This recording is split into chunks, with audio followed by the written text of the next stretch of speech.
right, we are back. Are we live? We are back live. And Tyrone, to answer your question, sir, I did test it. I tested it out 10 times. All that time we were talking, I was testing it out. All that time that we were talking, I was testing it. It seems like until we go on, it doesn't do it. And it won't do it no more. I restart the computer and start it. It doesn't do it again. So it does it every time for some reason just to embarrass me. Now, before we were only getting 1370, 1386.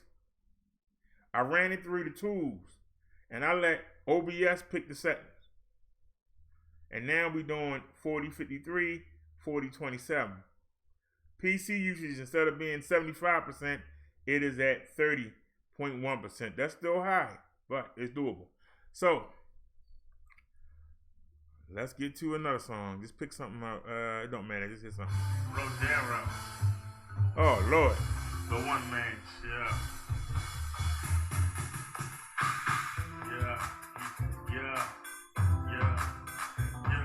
New York ain't, Philly ain't, Detroit ain't, B-More ain't. If you living in the inner city, then you know I'm right. Sleeping all day, doing shit all night. Yeah. I stand alone. I've been on my own for years. I shed no tears and worry about things that I can't control. I don't sit on my goals and trying to make it. Sometimes I can't take it. My haters are lined up waiting for me to slip up, trip up, it's after up. But I keep trying. Like a free bird, I'm flying, never looking back. Like a CSX, I stay right on track. I'm looking for credibility, but y'all are jealous of my virility. You won't let me in, so I'm up to like a hard cut. Cutting home like Jack and the Beanstalk. I'm back and know you back, and so what? I don't give a fuck. The street has no control of me. No thug's gonna hold me down. Cause y'all ain't. These streets ain't. So how you like me now? Yeah. New York ain't. Philly ain't. Detroit ain't. B-More ain't. If you're living in the inner city, then you know I'm right.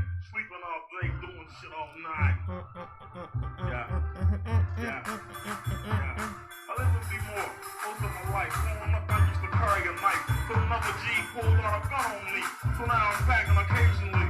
I bother no one. Let me say it again. I ask with no one. So after me, your life will end. I'ma call the gangster. No, I'm not a prankster. If you're a prankster, talk shit. You'll know. I don't say shit. You'll know when I put my hands around your throat, bitch. I hustle, not nickels and dimes. I ain't trying to do no time. Legally is how I get mine. I don't follow trends. I don't try to blend in. My friends are honest citizens. They provide good alibi, so I know I'm never fried. Street level cash, I F with. But street level trash ain't shit. Yo, New York ain't shit. What? Philly ain't What? Detroit ain't What? B-More ain't What? If you're living in the inner city, then you know I'm right. Sleeping all day, doing shit all night. Come on. Yo, you both are amazing to yourselves. I put skeletons on my clothes on the top shelf a long time ago. Now comes the hard part. Find a chick who does the trick. Or with her suffers a bitch. My lady says the bro walking around the stores going hard to be smoking weed in public. Oh, that's a damn retard. These are yours look like spending time in the pen. I don't understand why, man. What risk is there? That breed, that don't give a shit. They ain't about nothing. So I cannot feel my life being seen with something like that. Ignorant, nasty, bragging about blasting G's. Nah, I keep it myself. Most people ain't never get the results they're looking for. I never will. I've had myself a hot corner. You can hang with the hot boys. I ain't going out like that. Just run my name for a rap from the rest hood. Who wanna fast track to death? Y'all, I'm saying this. I don't F with you, so don't F with me. That's how you survive living the day in the inner city. BROTHA, the one man show. B-More ain't, New York ain't, Atlanta, Houston. They all the same. Ain't nobody there going shit. Peace. Alrighty, y'all. Welcome to the show. Welcome to the show. That's the only song I ever did in MIDI. I don't play it that much, but that's the only song I ever did in MIDI. And for those of you who don't know what MIDI is, Google it. M-I-D-I. It's the only song I ever did in MIDI. But just know, even though the MIDI changed what I composed to make it sound different, it's still my composition. But I tried it one time because I had the chords for it. I said, let me see what it do. but it make my music sound like that, which is not really my sound. So let's get to the show. Pull this chat up here and see who in the room. Talk of the week says, my darn YouTube is messed up. It closes my chat box. It closed itself out on this phone, so I can't watch and see what's going on. It keeps telling me that I'm signed out, even though I was watching the Angry Man on this. So I don't know what's going on. I don't know what's going on. It's telling me that I need to add YouTube back as an account.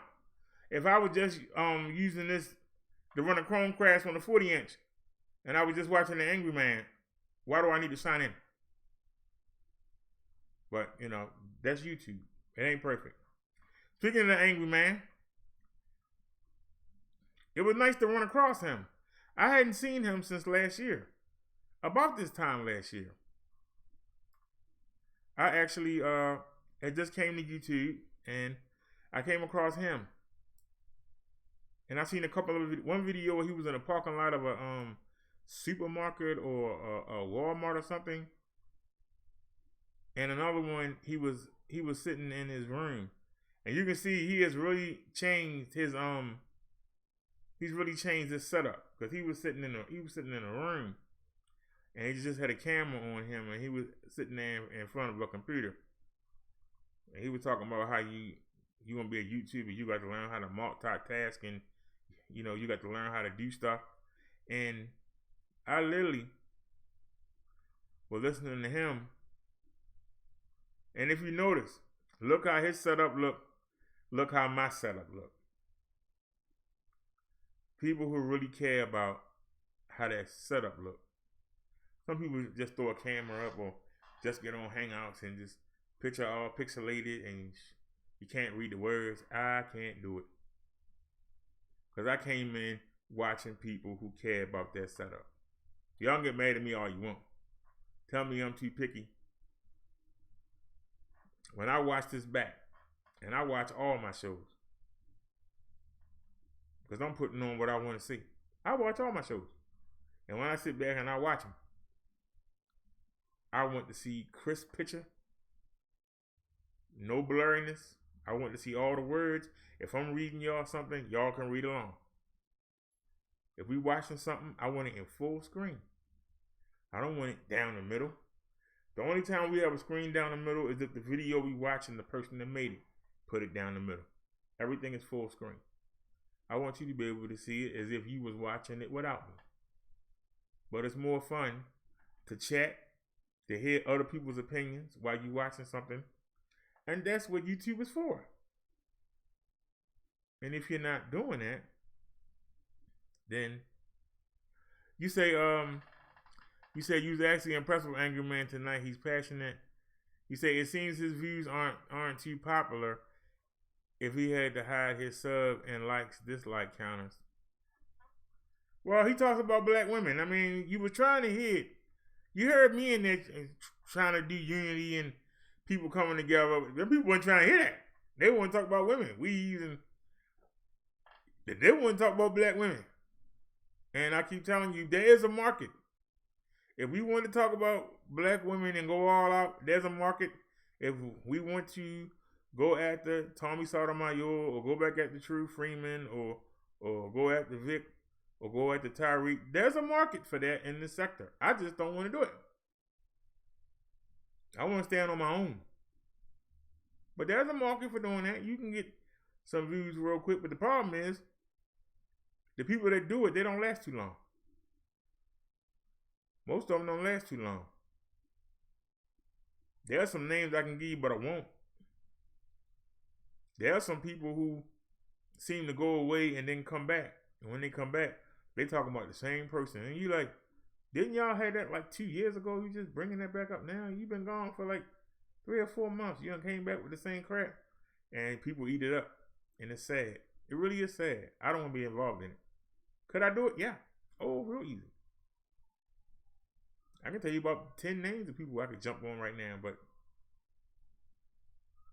people only come because you talk about somebody. I really don't want that kind of following. I don't want to be known for cutting people down. Because I can tell y'all something, and y'all might get mad at me, but I'll say it anyway. We did the story about the 4 kids getting run over, getting off the bus. We did the story, I couldn't keep a straight face. You know why? I was struggling to keep a straight face. It happened in Indiana. Somebody with a pickup truck, even though the school bus was stopped in the middle of the road with the flashing lights and the stop sign on, somebody ran through that and ran over those kids. Doesn't that sound like somebody that think they sovereign and above the law? Who that sound like? Doesn't that sound like True Freeman trying to get Donna to work? Trying to get her to Arby's? How come nobody jumped on that? Or is my mind just too sick? In Indiana, driving a pickup truck, driving out of who that sound like? Who does that sound like? Where was how you didn't get that, Vic? How you didn't get that, Nat? How you didn't get that, Lala? How could you not have jumped on that? And somebody tell me, am I just too far out there? See, that's why I don't want to be, because I do go far out there. You know, 3 kids died, and 1 is injured. But still, in Indiana, pickup truck. Somebody think that they above the law, and they're going to ignore the stop sign and ignore the school bus. Who does that sound like to y'all? That don't sound like Tyra Moore. I'd have been all over that. But anyway, let's get to our first story, y'all. We got a lot to get to today. A lot to get to.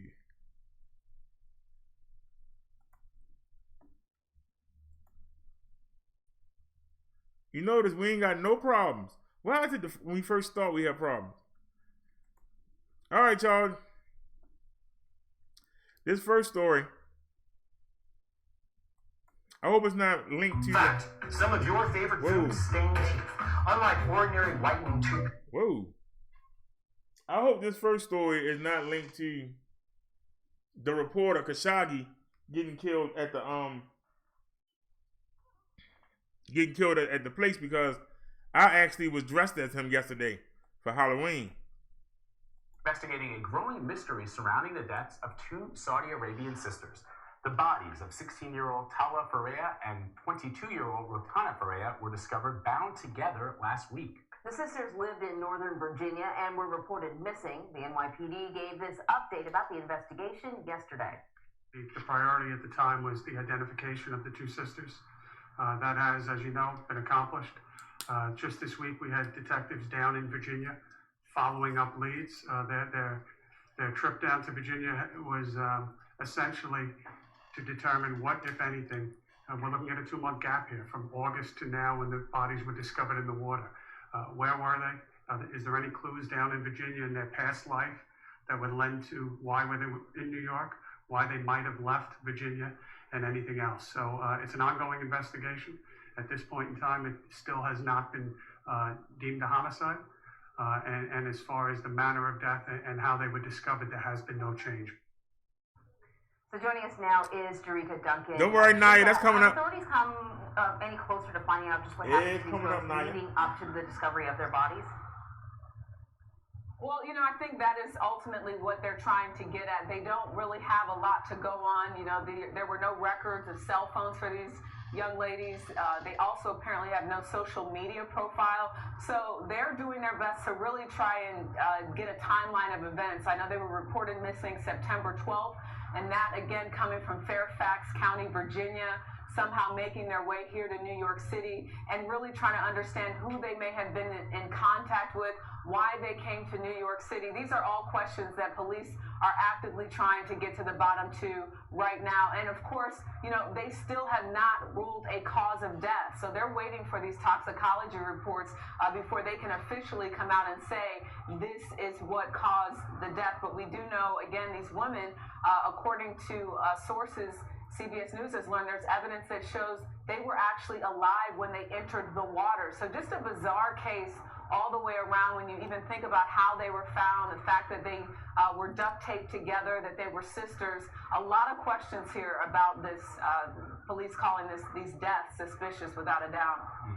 DERRICK, the Saudi consulate called the family to return to that country. Do we know anything more about what that could have been about? And is this perhaps one of the reasons why the girls went missing in the first place?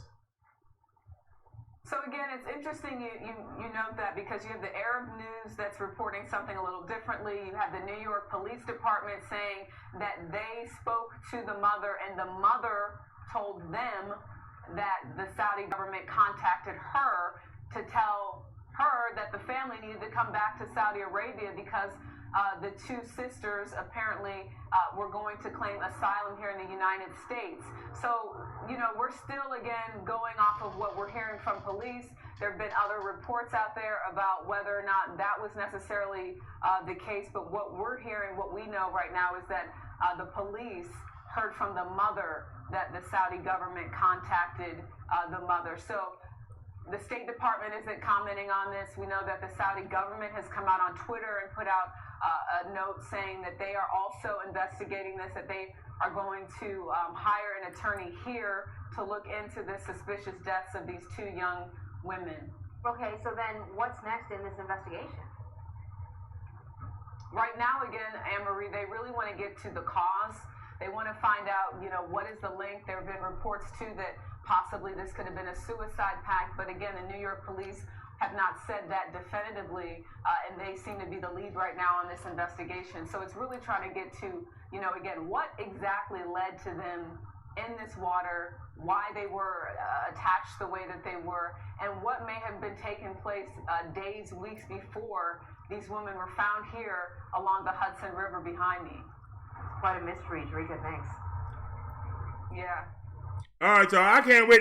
I got to get on this. I got to get in on this. I got to get on this. And believe it or not, this was the lead story. I got to get on this. All right. Saudi Arabia just can't stop, can they? They just can't stop. The pay-per-view is tomorrow. They just can't stop. So, all right, where y'all at? Now, my first thought when I heard about this story, and I didn't know they were tied together, my first thought was, the father caught them twerking, or the father caught them having sex with American boys, or showing their body parts. That was my first thought when I saw the headline. I didn't watch the story. I never watched the story. I want to watch it with y'all. My first thought was the father did it because he shamed them by them showing the body parts, by them twerking, or by them having sex with American boys. Because, you know, they don't like that over there. They don't like our American lifestyle. They deal with us because they can make money off us, but they don't like us. They don't want their kids to be rock and roll. They don't want their kids to be hip hop. They want their women to stay covered up. And children trying to go out and have the girls out and try and show some thigh.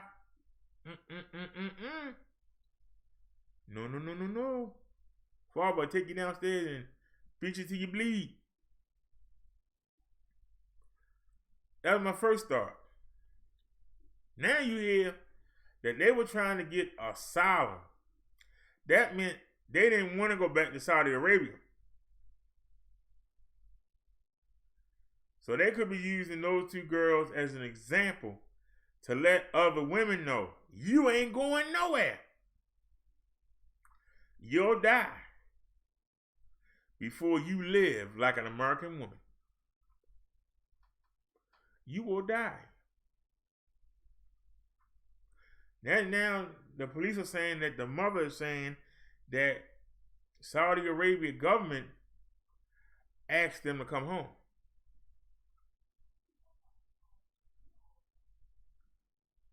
The girls wasn't going home. I said the girls wasn't going home. That's why they did. Girls said they ain't going back. They probably already promised to marry somebody in Saudi Arabia. They said they're not going back. Well, guess what? You ain't going back. We're going to kill you and put you in the river and you can float back. But you're not going to stay here and be no American tramp. I'd rather see you dead than embarrass us in front of Allah. What are y'all saying in the chat?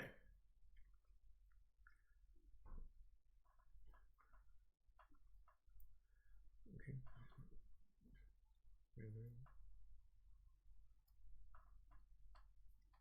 Naya says, talk is right. A white lady ran the kids over, not a man.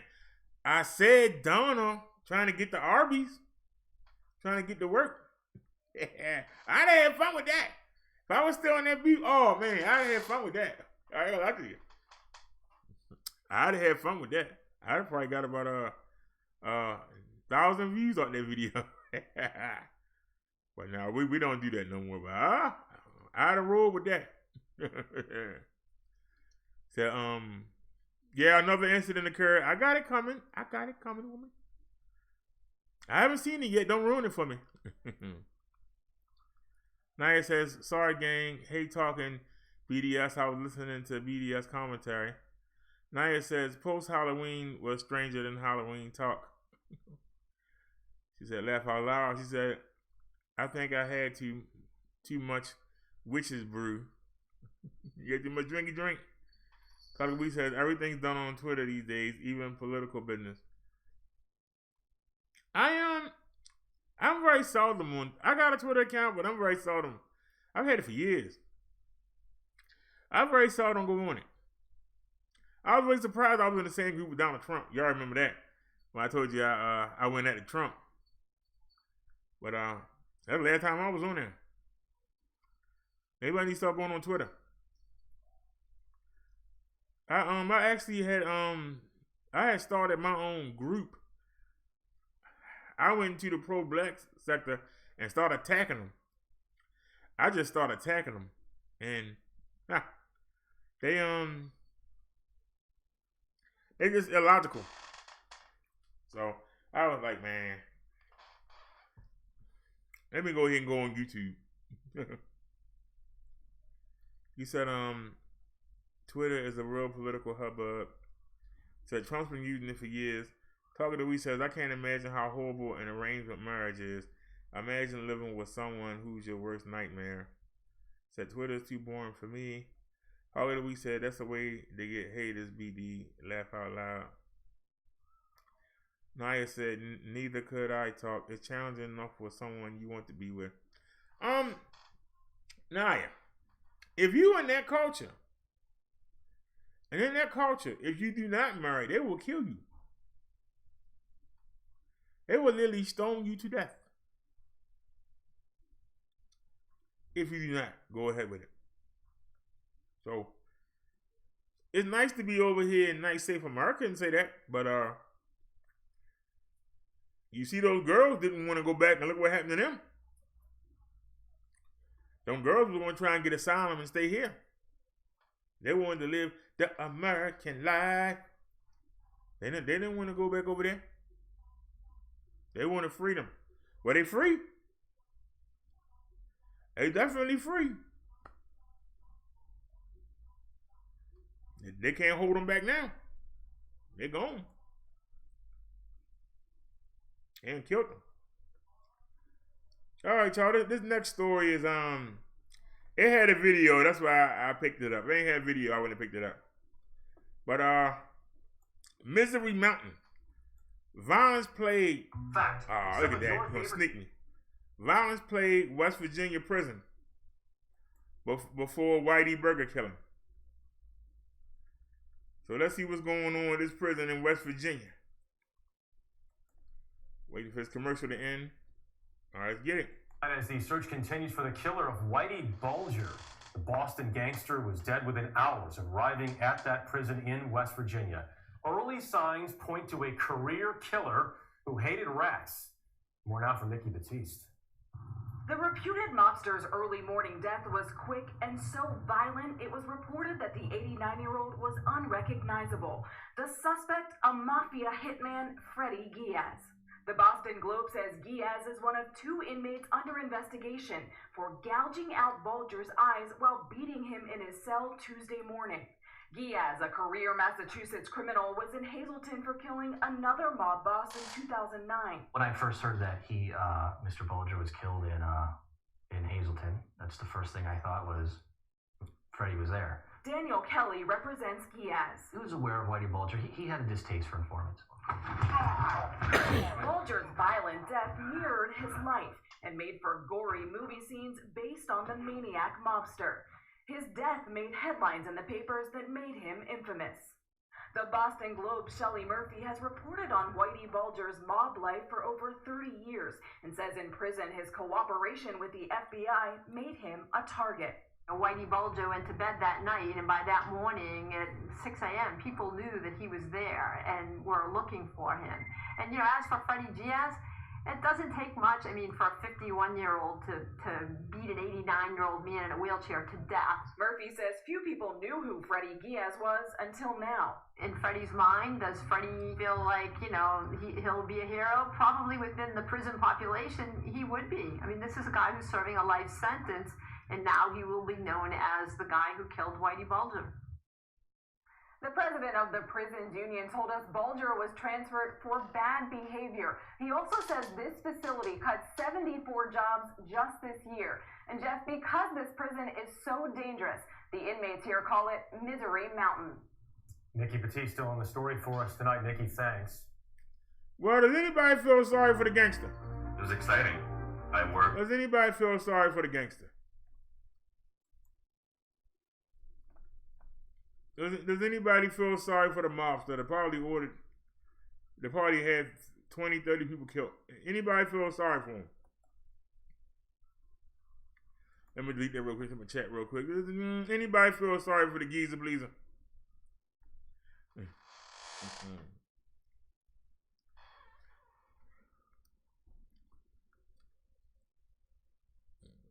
Naya says, wait a minute. You said it's a good way to get haters, BD left out loud. What are you talking about? Talk of the week. A few have been killed. One was in love with the black man. Yeah, if you're gonna do that, you got to have some money saved and you got to run. You literally have to run and you have to go underground till they get tired of looking for you. And they never forget. They never forget. Same thing, we just did the story with the mob. That man was 89 years old in the wheelchair. That man was getting ready to die. Why you had to take him out? Why you had to take that old man out when he was ready to die anyway? You said fighting the conscious community on Twitter. Well, I went in there swinging. You know me. You know me. I didn't settle into this news thing, but I used to come out swinging. There ain't nobody I wouldn't take on. But they was just so simple. I was giving them, they would think they were smart and ask questions. They were so stupid, I was just making them look dumb. They would literally just look dumb. Man was talking about, yeah, bro, yeah, and I did this and that. I said, you done what?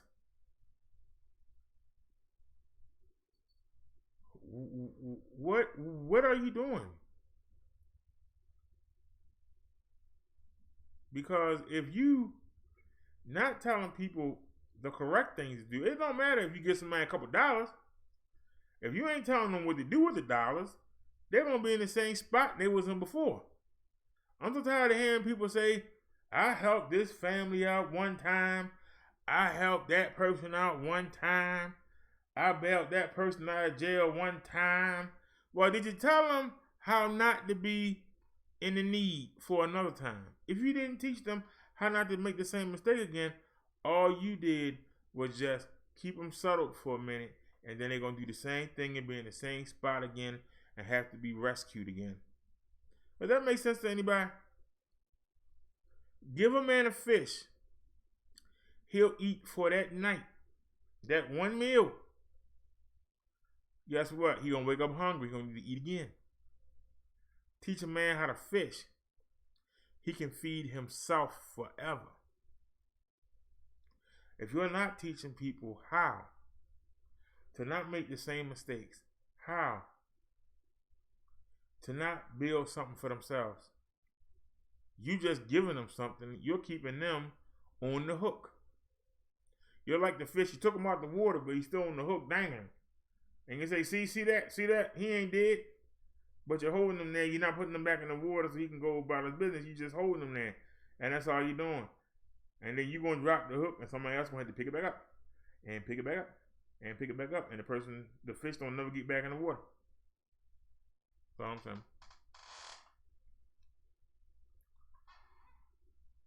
You say all a lot on bail. All of what, Naya?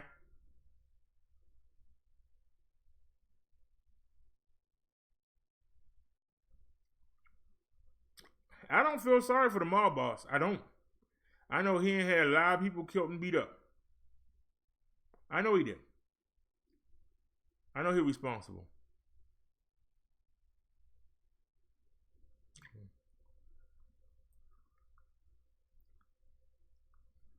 Well, like I say, if you go bail somebody out of jail that's a violent criminal, they're going to have to go back to what they know. Even if they got a court case coming up, they still got to go back to what they know. If all I know is selling drugs, you come bail me out, I got to eat. So I got to go back and deal the drugs. If all I know is how to burglarize people's apartments, I'm going to go back to burglarizing people's apartments.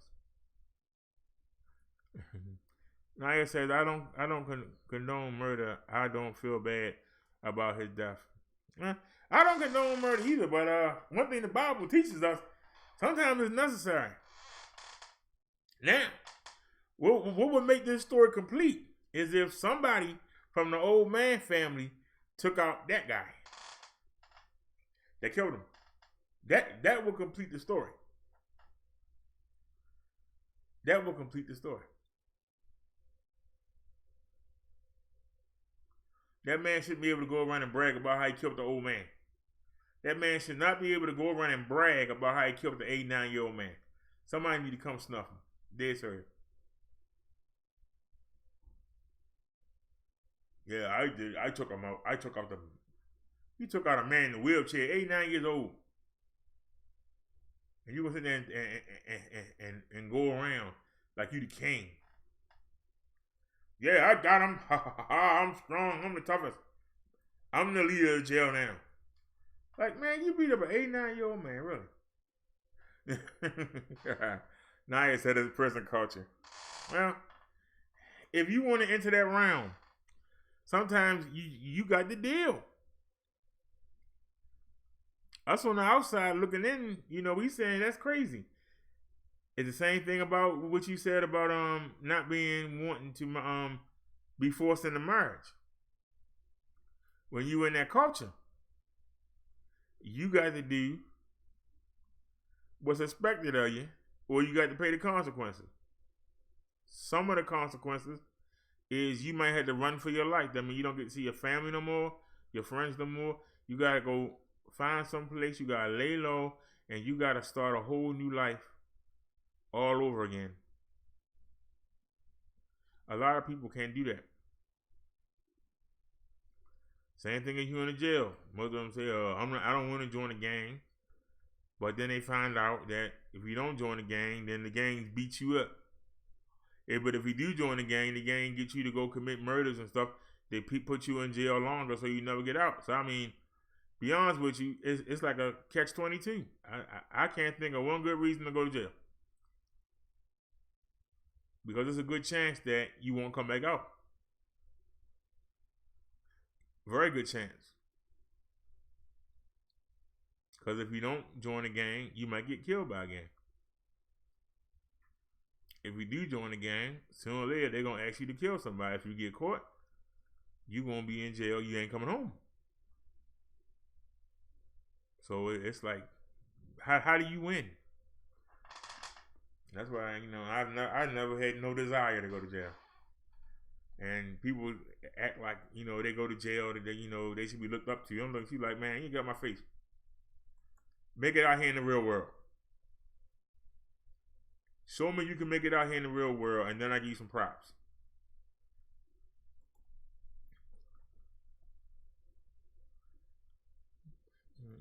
Naya said, oh, you said it's the name that counts, not the age of the offender. I understand that. But still, I mean, you know, I find it hard to take credit. I mean, that's like yesterday we saw the mother shaving the head of the girl that was bullying the girl with cancer.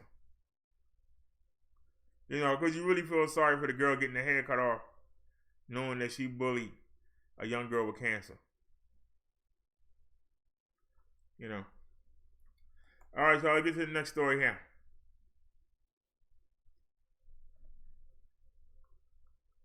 Fact, some of your favorite foods stain teeth. Oh, man. All right, Mississippi boy dies after being hit by truck. Are y'all ready? Are you ready? Investigators at the scene of Wednesday's fatal crash as they gathered evidence. Hall says motorists need to be alert at all times, but especially during peak times for school buses. Sadly, it takes a reminder like this that our school buses do share the highways with us, do share the roads in the morning traffic, in the evening traffic. In Mississippi, Nathan's Law, passed in 2011, requires motorists to stay at least 10 feet from a stopped school bus and levies hefty fines for motorists who pass a stopped school bus, even if no child is harmed. Hall encourages drivers to be watchful whenever they see a school bus, even if it is not unloading or loading students. It may have already unloaded a child that's a half a mile down the road. You pass that school bus, and then that child's, for some unknown reason, is in the middle of the road. So it's not just the loading and unloading area. When you see a school bus, you need to be alert. Hall points out that bus drivers receive extensive safety training, and they also report motorists who pass stopped school buses. In Lee County, Allie Martin, WCBI News. That's a damn shame. Come and get away.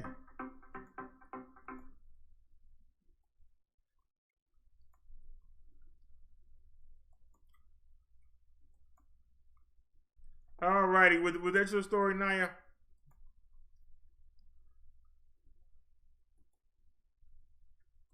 Delete. Went to the chat real quick.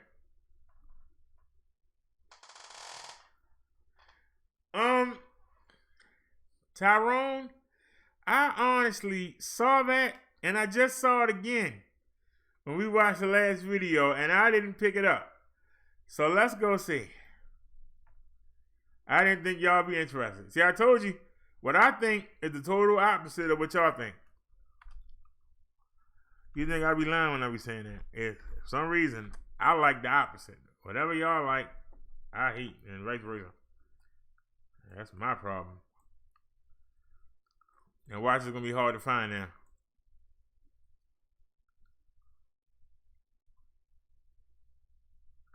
Whoa, this just came out. Wait a minute, whoa, Nelly.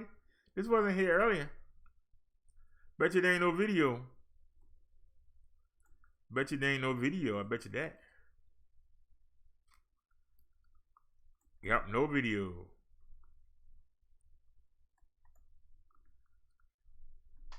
Virginia officer who shot fleeing suspect in the back is indicted.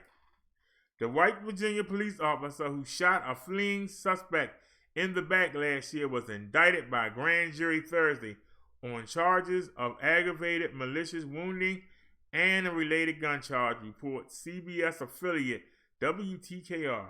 The Virginia pilot obtained body cam video showing the October 2017 police encounter in which rookie Portsmouth officer Jeremy DeRocher shot and wounded 18-year-old DeAntrace Ward, who is black. Authority described Ward as an armed burglary suspect. If convicted, DeRocher faces up to life in prison, reports the Virginia Pilot newspaper. Authority says the shooting occurred as police responded to a burglary call in a residential neighborhood in the southeast Virginia City. Ward was seen on video running away as DeRocha opened fire. DeRocha's attorney, Nicholas Renninger, said in April, Ward was a clear danger because he was armed. In the video, DeRocha can be heard. He has a gun. He had it flying like towards me, DeRocha is heard saying after he opened fire. But Ward told the newspaper in April he never pulled his gun. Police said they found a loaded handgun, but it was in Ward's pants leg. I was pretty much just trying to get away, showing no aggression, Ward said. I felt he shot me for no reason. Ward took a plea agreement in June and was sentenced to 6 years in prison on burglary charges. The law does not afford police officers the luxury of shooting first and asking questions later. The evidence in this case will show that Arthur DeRocha had no legal authority whatsoever to shoot this young man in the back, Ward's attorney said. S.W. Dawson in a statement to WTKR. What's nearly worse, this officer's explanation of why he did doesn't match up with the facts. Lieutenant B.K. Hall, a Portsmouth police spokesman, wouldn't comment on DeRocha's employment status to the paper on Thursday, calling it a personal matter. In a statement released to WTKR, Portsmouth Police Chief Tanya Chapman said, although the decision directly impacts the members of the Portsmouth Police Department, we will allow the criminal justice system to run its course. We look forward to seeing justice from the citizens of Portsmouth for Deon Trace Ward. After the indictment was announced Thursday, Renninger said his client believes in the integrity of the judicial system. Dawson told the paper he plans to file a suit in coming weeks against DeRocha and probably the city.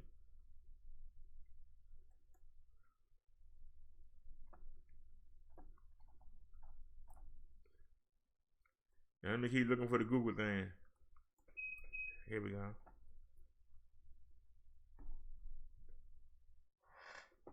What'd you do, baby?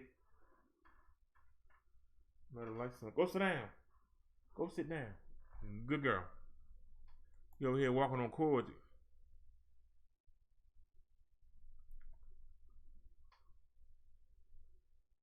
It was exciting. Let me see the chat real quick, see if anybody have any comments. Waiting on that commercial to play. Oh, it's ready. All over the world staged a massive walkout today. They accused the company of mishandling sexual misconduct allegations against executives. Jamie Yukas is outside Google headquarters in California tonight. Thousands of Google employees walked out of Google offices from Europe to Asia and throughout the U.S., citing what they call a destructive culture that condones sexual misconduct, discrimination, and racism. I've had both a sexual harassment and a sexual discrimination case, and I was forced to use arbitration. I've blocked out some memories of it, but I don't think anybody should have to do that anymore. The worldwide protest was sparked by a New York Times report that Andy Rubin, who created Android and was accused of sexual misconduct, received $90 million in an exit package. Rubin says that's exaggerated. But the employees protesting blame Google for not being forthcoming about its handling of harassment claims. I do hold Google to higher standards of accountability and transparency, and feel incredibly let down by the internal reaction. The walkout organizers also called for gender equality in a company where women account for just 30% of the workforce and only 25% of Google's leadership. I think they are tone deaf as to the level of anger, the level of incidences that not only they have had, but the tech sector writ large.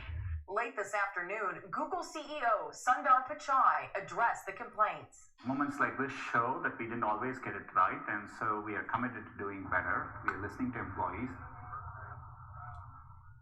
Google says it supported today's walkout and admits that in the past 2 years has fired 48 employees over sexual misconduct allegations. None received a payout. But Jeff, as we tried to talk to employees today, they seemed nervous and felt they were taking a big risk by protesting. Jamie Yukas, thank you.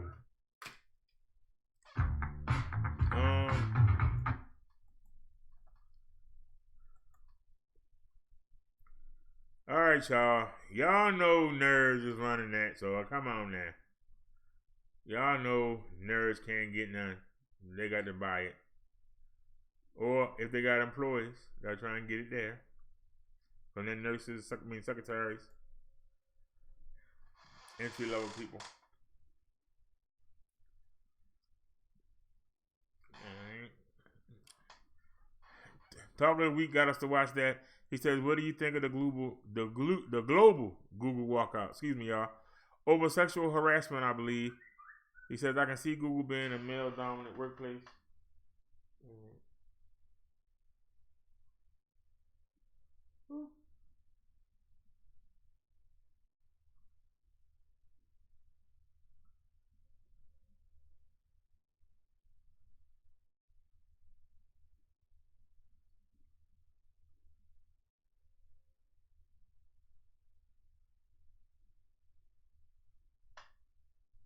How about that, y'all? So somebody left a comment on the video yesterday. Why that person didn't come into the chat? Somebody actually commented on the video yesterday. It wasn't a bad comment, but why they didn't come into the chat? I don't understand why people are so afraid to come into our chat. I don't get it. You say, freaky geeks and nerds. Yeah. Naya says, I need to read the story, talk to comment more. Carter Louise says, nerd caps on standby. They will always protect the executives. Google backed in the corner now. They can't discipline or fire their entire workforce. They show cancer, they all stood up. The problem is, who won't feel sorry for them? Because they got good jobs. People that ain't got none will be like, that's all you got to deal with, you. You got to get a job. I'm being funny, y'all, but I'm not. You know, it's some people somewhere saying, shoot, they walked out. Can I go get a job there? Maybe I got shot. All right, y'all. Y'all ready to get to it? Is y'all ready? Oh, you ready? Let's get it.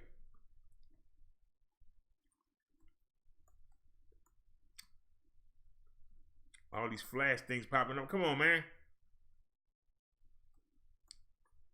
White Missouri nurse is fired for posting a photo of herself and husband wearing blackface while dressed as Beyonce and Jay-Z for Halloween.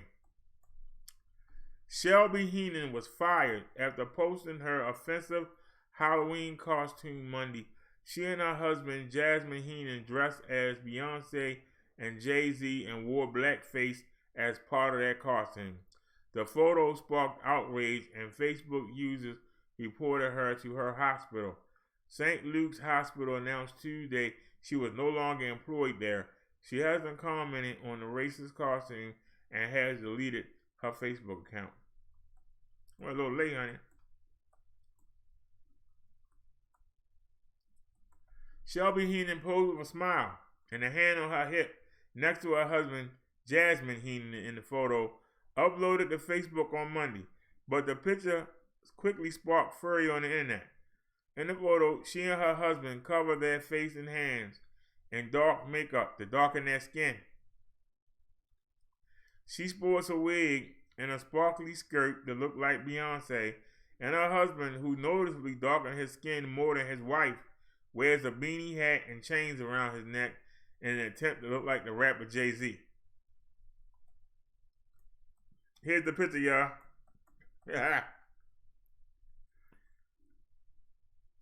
He don't look nothing like Jay-Z, but I can see she does look like a black woman.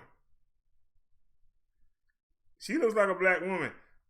I don't know what the heck he look like. I wouldn't say Jay-Z. He look more like a Pookie or Ray Ray.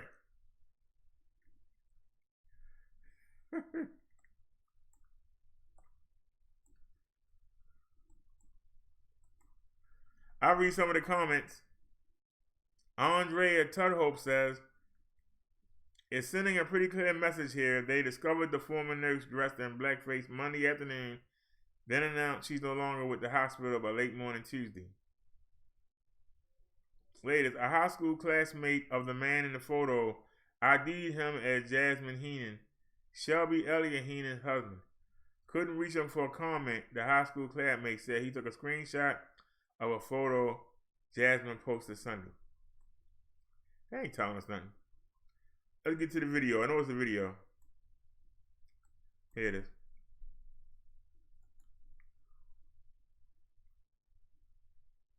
Okay, so what do I like most about being an office dog? Oops.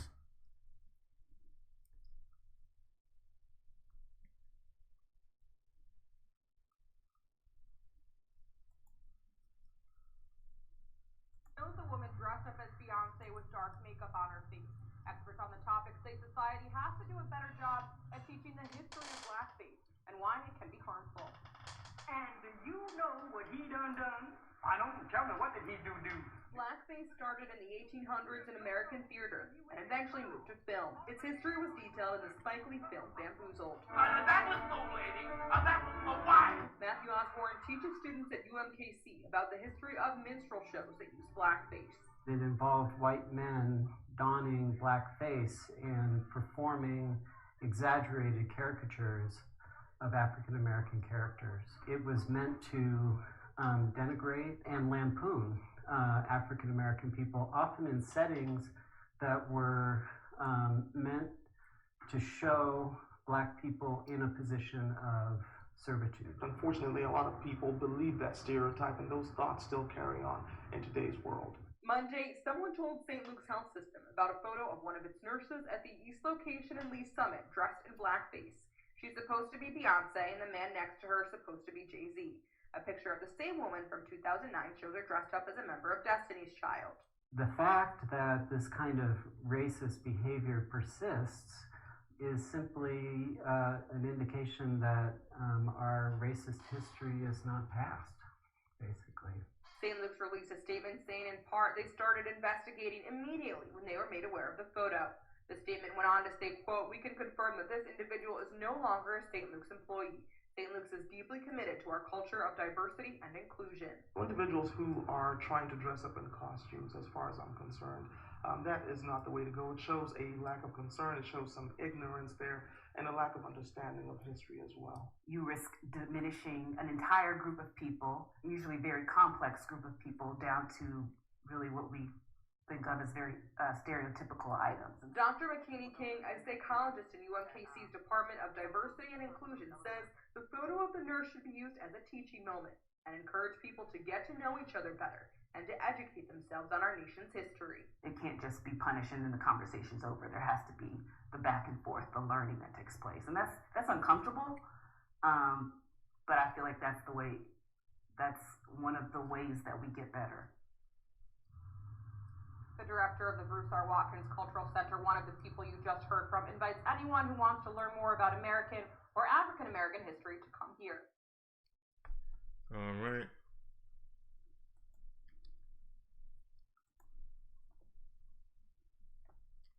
Come on, man.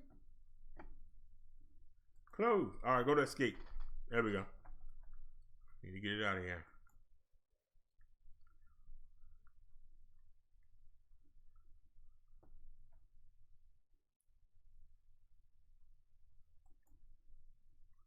All right. We only got one woman here, so come on, Miss Naya. Come on and defend the lady. Come on and defend her.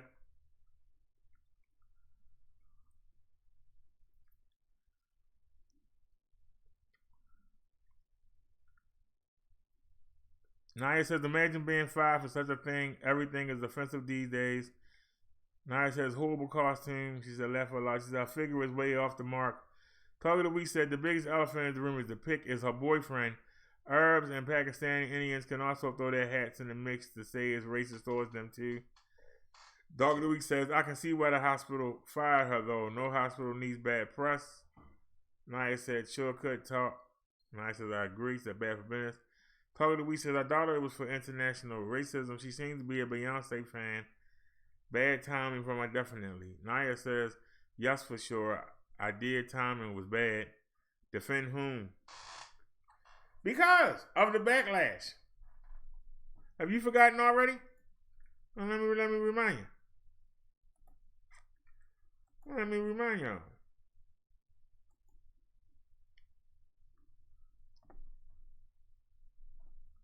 Let me do this disclaimer real quick. I should have done it for the last video, my bad.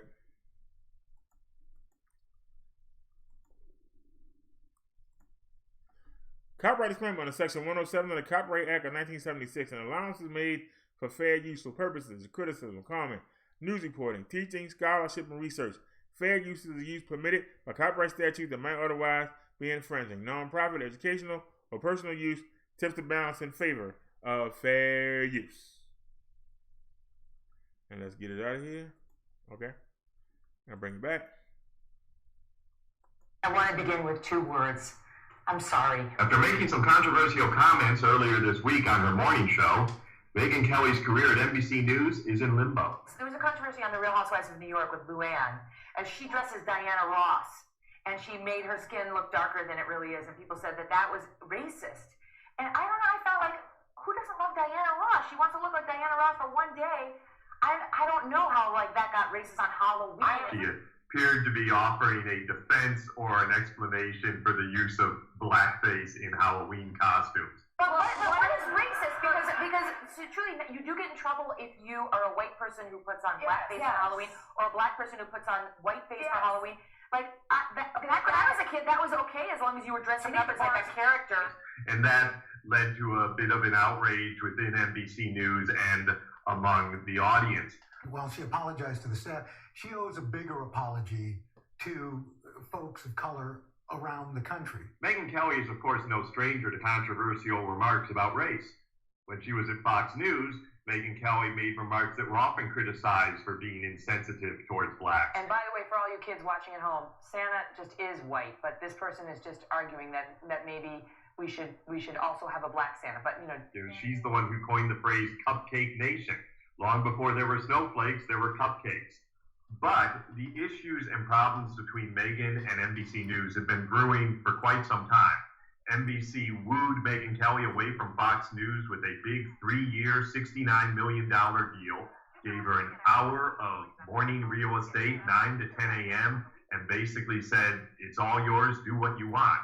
And the result, unfortunately, was a show that creatively has never really clicked, and from a business standpoint has been a big disappointment. What is difficult to discern is whether the debate about Megyn Kelly's future going on right now at NBC News is solely based on this latest controversy, or if all the other factors surrounding the cost of her show, its disappointing performance, the debates within the network about what she's doing and how she's doing it are factoring in as well.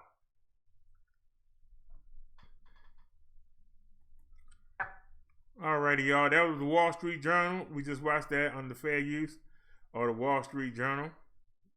So, y'all forgot about that from last week already? So you had an incident the week before Halloween, and yet this nurse still goes and does it. This nurse still goes and does it. Yes, she did. And now, not even a week later, you got another white woman doing the same thing and losing her job. Why didn't the man lose his job? He must have a terrible job. How come the man didn't lose his job? He didn't look nothing. I don't know what he looked like. He didn't look nothing like Jay-Z. I don't know what they were thinking. That they could dress like him, they don't have to use the blackface. But before we even start, I got something else for you to look at. We're going to cover all the options. This will give me a chance to run to the little boys' room. I tried to put these in order. No, I didn't delete that. Oops. I hope these are still in order. If not, we'll get it right. No. Back out of there. That's coming next. So it is out of order.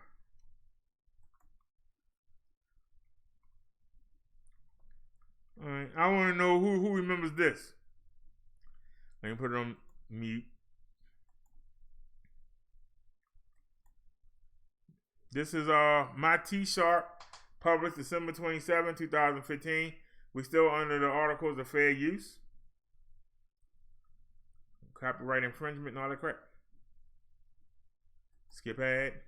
Joey Robinson, the greatest fighter ever lived. Oh, come on, man. What about Joe Louis? The blood burner.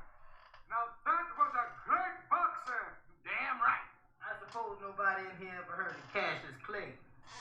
We got a point. Cassius Clay was a bad motherfucker. Hey, I ain't saying Clay ain't bad. I'm just saying I stopped liking Cassius Clay. Wasn't changing the name to Muhammad Ali. What kind of shit is that? Wait a second. Wait a second. A man has the right to change his name to whatever he wants to change it to. And if a man wants to be called Muhammad Ali, God damn it, this is a free country. You should respect his wishes and call the man Muhammad Ali. His mama named Clay. I'm gonna call him Clay. Mm-hmm. That's right. I say Clay. Get out of here. That's right. That's right. He gonna always be Clay to me. I don't give a fuck what change name to. He is Clay. He Clay to me. I say Clay. Well, then you're a putz. The three of you. 3 putzes. You should change the name outside from Mighty Sharp to the 3 putzes. You must be out of your goddamn mind. Joe Louis, the greatest boxer ever lived. I'll be with you boys in a minute. He was bad in Cassius Clay. He bad in Sugar Ray. He bad in that. Who that? You, the new boy. Mike Tyson look like a bulldog. He bad in him too. He done whipped Mike Tyson there. He whipped all their ass. And then we will talk about it. We're going to cover all the angles before we talk about this. Copyright disclaimer under Section 107 of the Copyright Act of 1976. An allowance is made for fair use for purposes such as criticism, comment, news reporting, teaching, scholarship, and research. Fair use is a use permitted by copyright statute that might otherwise be infringing. Non-profit educational or personal use tips the balance in favor of fair use. So before we talk about it, I want this covered from all angles so everybody know what they're dealing with here. Let's get it.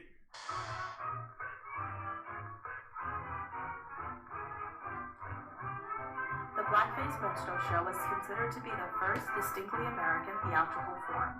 The minstrel show was popular from the early 19th to the early 20th century and was founded on the comic enactment of racial stereotypes.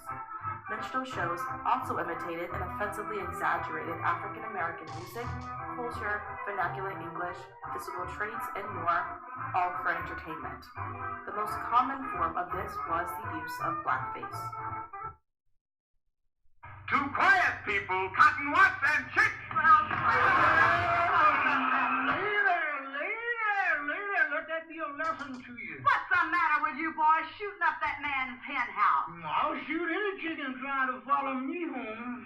Well, why don't you get a job and go to work? Y'all had me a job this morning. Where? I went down to the post office and asked that man could he let me have one of them jobs as a letter toter. No, Cotton, you mean a mail carrier. And the man said before he could give me a situation, he'd have to put me through a civil service examination. No, stupid. You mean a civil service examination. Well, the man carried me in a little room and set me down and started asking me a gang of questions. Well, what did he ask you? First thing the man asked me is, how far is it from the sun to the moon? He asked you how far it was from the sun to the moon? Yeah, that's what the man asked me. Well, what'd you tell him? I told him he was going to give me that route. I didn't want to do. Well, tell me, how would you like to go to work for me? Yes, ma'am. How much you going to pay me, I hope? Well, let's see now.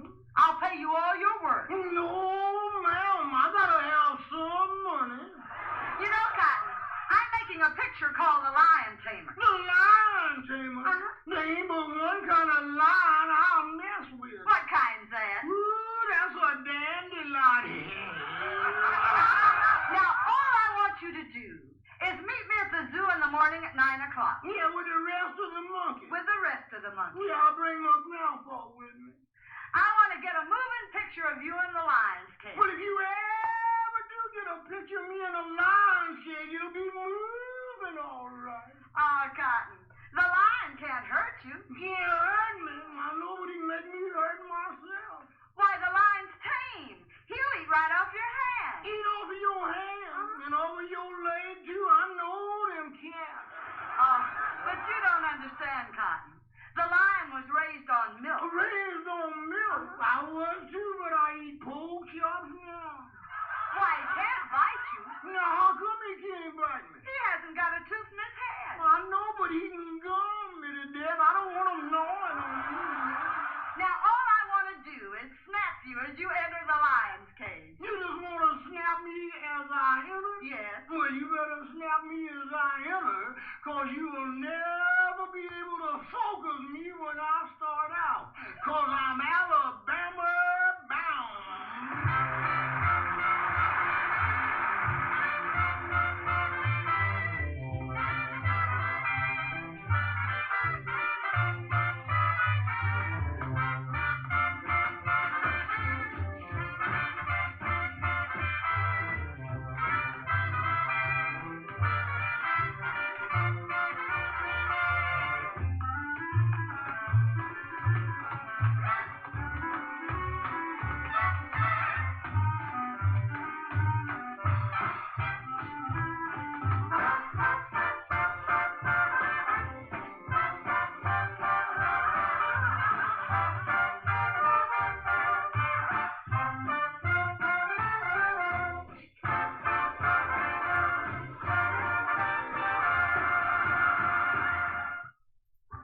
Recorded blackface performances can be traced back to the early 1600s in William Shakespeare's Othello. Out of necessity, black people were not allowed to perform on stage and had limited rights in Europe. There were blackface performances in America since 1769 when Lewis Helen Jr. portrayed a drunken black man in the play The Padlock. In the 1800s, localized versions of the blackface clown with a curly wig and painted face were popular. After the War of 1812, Americans yearned to separate themselves culturally from their European counterparts.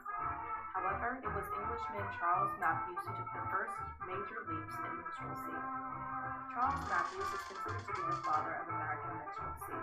He toured the southern slave states to create a one-man minstrel show in 1822. Alternatively, Thomas Rice truly popularized blackface minstrelsy in the United States with a song entitled Jim Crow, which was written by Rice in 1828.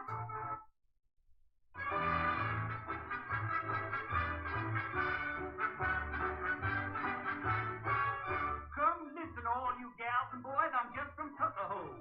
I'm going to sing a little song. My name's Jim Crow. Wheel about and turn about and do just so. Every time I wheel about, I jump Jim Crow. The song was wildly successful, and Jim Crow became a euphemism for the African American, ultimately blurring reality and entertainment. Consequently, this is where we get Jim Crow laws. Minstrel shows became hugely popular in the 1840s, exposing white audiences in the North to any depiction of black life.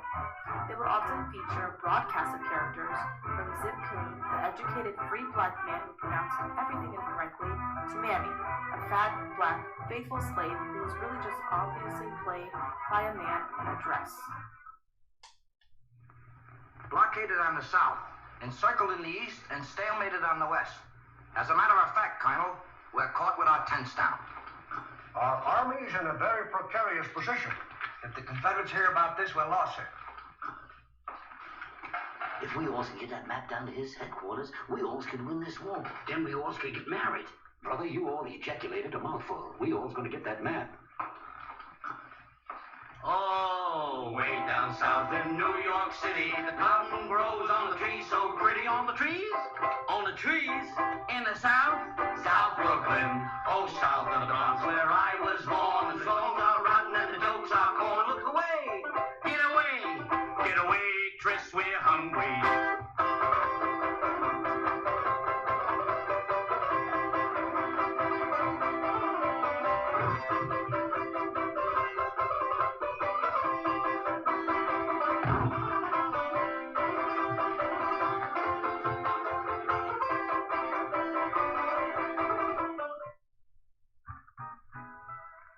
Black children were depicted as unkempt and ill-raised pickaninnies. The running joke about pickaninnies was that they were disposable and easily killed because of their stupidity and lack of parental supervision. Blackface minstrel shows started as a small aspect of entertainment, but quickly became full-length shows. The Virginia Minstrels, created by Dan Emmett, were the first to give a full-length minstrel performance, also giving audiences an entire evening of entertainment. Their show featured skits, music, dance, and they were a success in America and abroad. One troupe in particular, Christie's Minstrels, standardized their performance into 3 separate acts.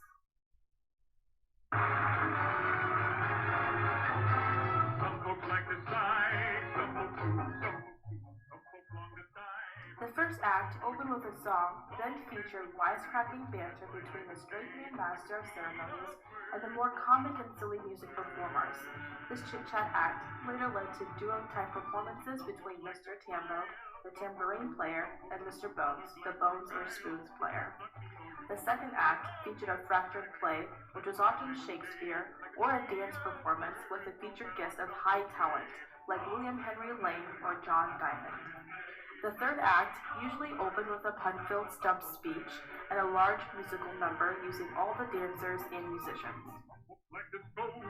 Some folks do, they'll soon be dead and cold, but that's not me nor you. Long live the merry, merry heart, laugh by night and day, like the queen of red, no matter what some folks say. Some folks get gray hair, some folks do, brooding o'er their cares, but that's not me nor you. Long live the merry, merry heart, laughs by night and day, like the queen of red, no matter what some folks say. Some folks toil and save, some folks do to buy themselves a grave, but that's not me or you.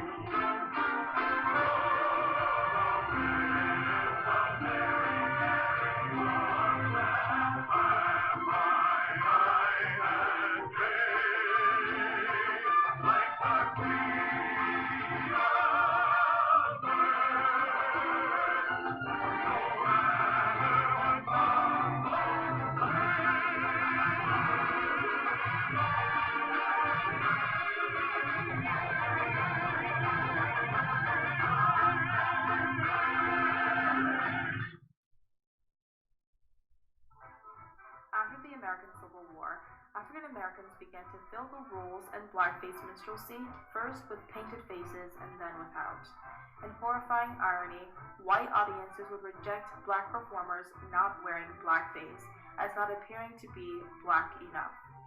When African Americans performed in blackface minstrel style, producers and audiences expected these performers to use black stage dialect, dance certain specialized routines, and movements. In 1876, Callender's Minstrels was the first all-black cast to perform blackface without makeup. Black performers taking off blackface makeup was an important act in history of minstrelsy and in stereotypes of black people. They took off the makeup but continued to perform minstrel style, which blurred the lines between real black culture and contrived stage black impersonations. Vaudeville was a new type of entertainment in the early 20th century, and it featured a string of acts including acrobats, animal acts, dancing, songs, magicians, comedy, and other performances. As vaudeville eased its way into the medium of radio in the 1920s, minstrel skits aired on amateur radio. The earliest known attempt at blackface on radio is the rare show Two Black Crows that ran in the mid-1930s.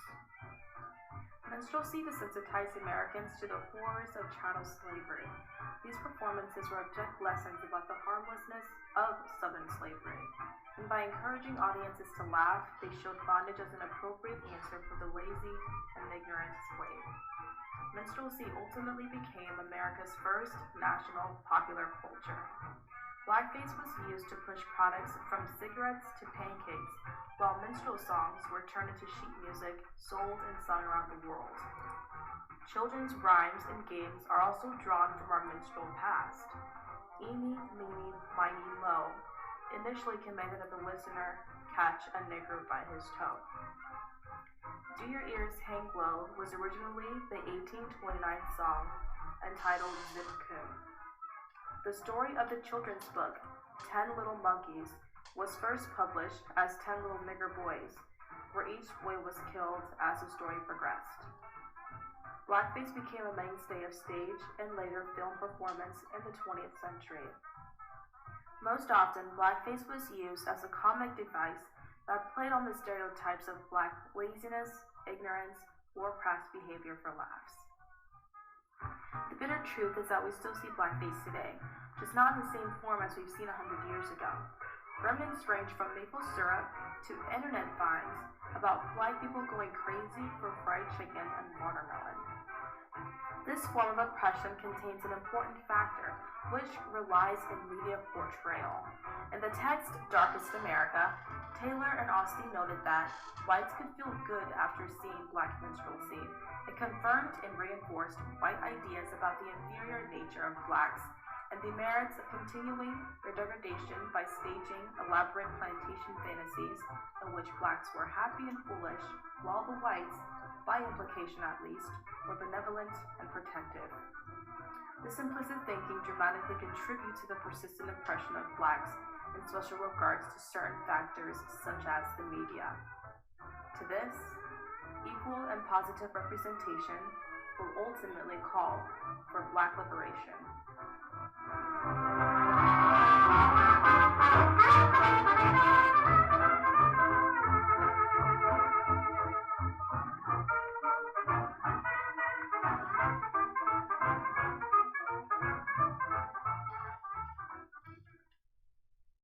All right.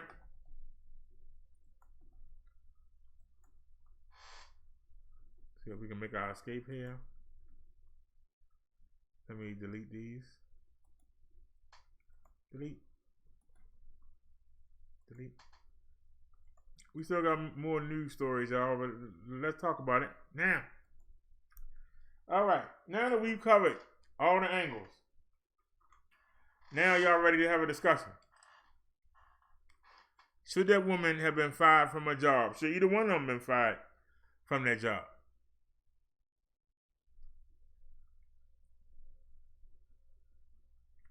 And if this nurse and her husband knew that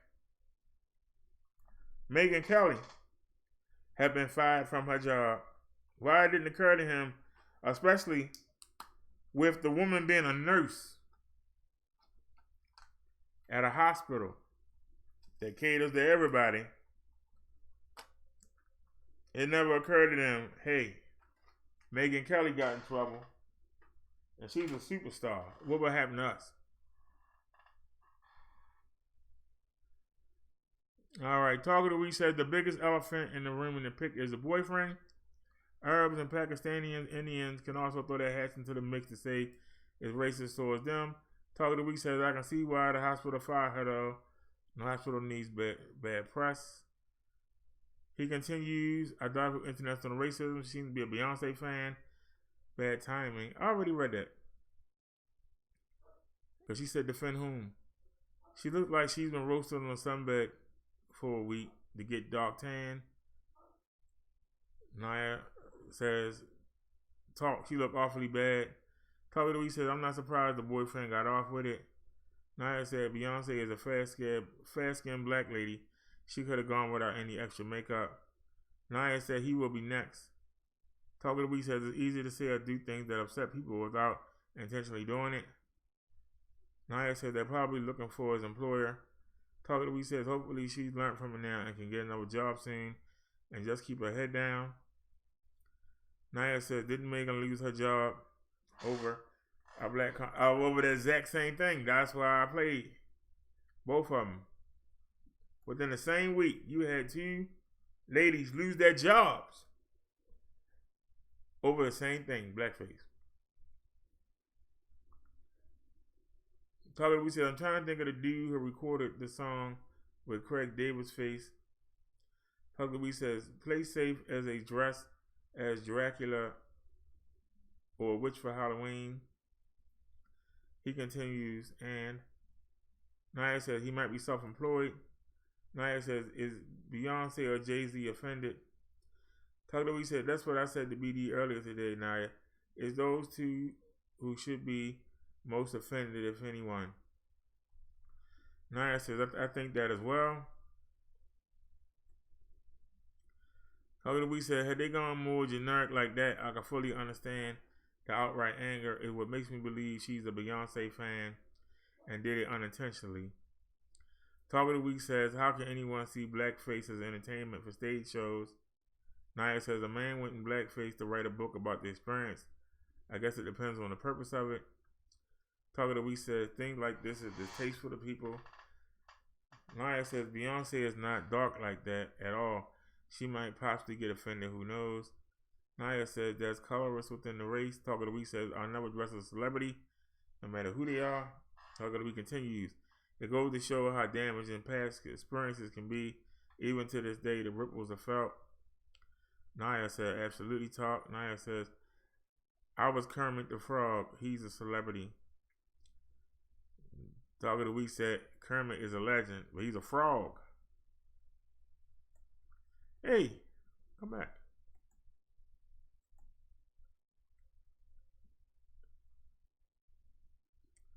Talk of the Week said, we had a doll over here back in the days called Gollywog doll. That was a horrible doll that should not have been thought of. Talk of the Week says, I don't know the full story of the doll, but it was extremely offensive. I never seen it in person either. Naya says, I don't get the black face performances. It's not very entertaining. Talk of the Week says it's not. Said it's too unnecessary. Talk of the Week says the hospital had no choice. Naya said it's weird talk. Talk of the Week says some people don't always think when they do things. Well, you gotta remember, this is not our first time doing it. She also was Beyonce, and she got two other friends together, and they went as En Vogue on Halloween. You know, that was the group Beyonce started in.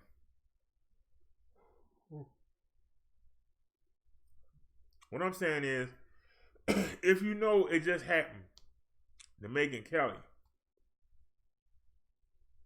why would anybody do it? That's my question.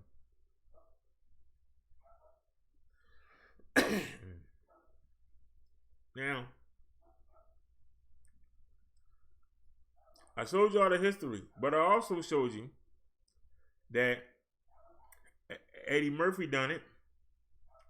And Coming to America, I played you the clip. We also know that the Wayans brothers made the movie Two White Chicks or whatever, where they dressed up as two white girls. And it's countless other people.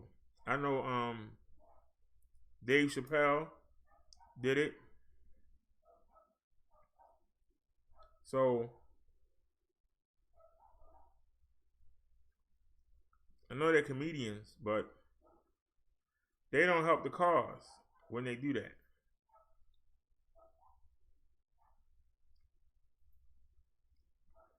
But the problem is,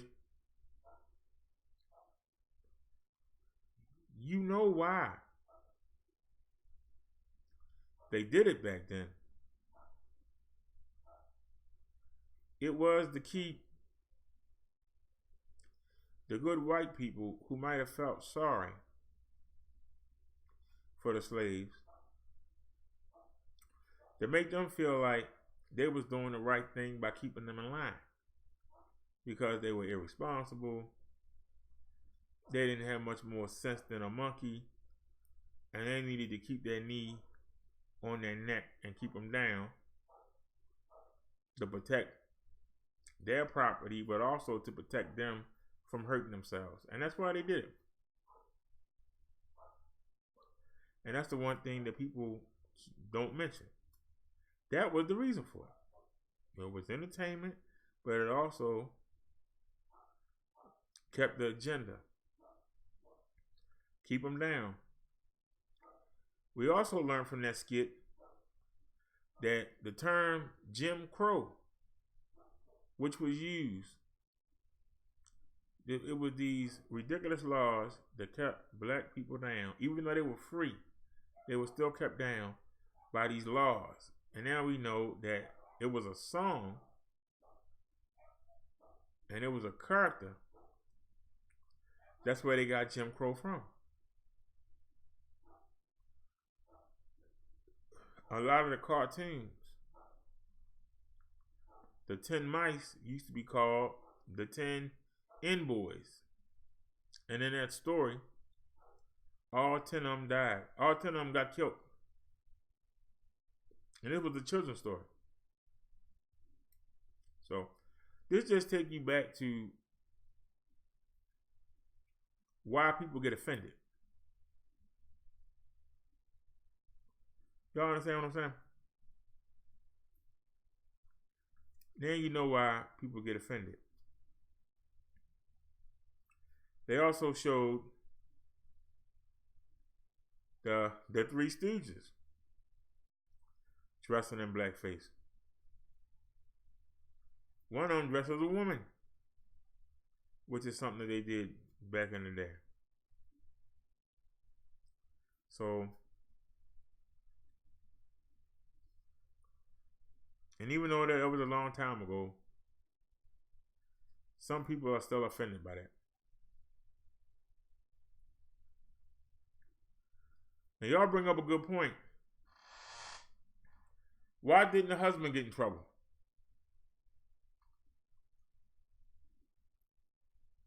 He obviously is not in any situation where his job is in social media, or his boss didn't care, or he's self-employed.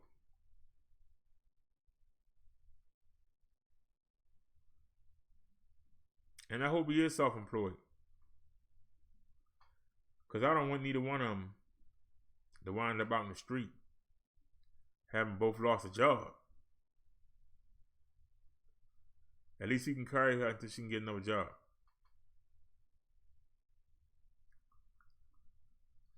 I don't think she should have been fired. I think she just should have been educated about why it was wrong. What do y'all think? Y'all think she should have been fired? I just think she should have been educated. Yep, we just lost somebody. I asked that question, we just lost somebody.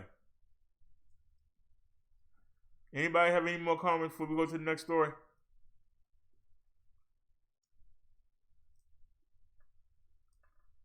Anybody have any more comments?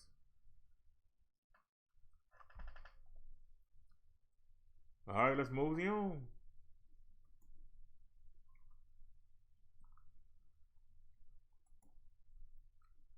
All right. Watching CBS News. Trump says his administration is finalizing changes to the asylum approach. Trump says his administration is finalizing changes to the asylum approach. Danny joins us now. And Ouija, earlier you spoke to Press Secretary Sarah Sanders about the president's possible proposal. You asked her a direct question about that. Let's hear what she had to say. Look, there are a number of legal scholars that think that there is certainly a lot of ground. But the big issue here that you have to look at is the reason we're in this position in the first place.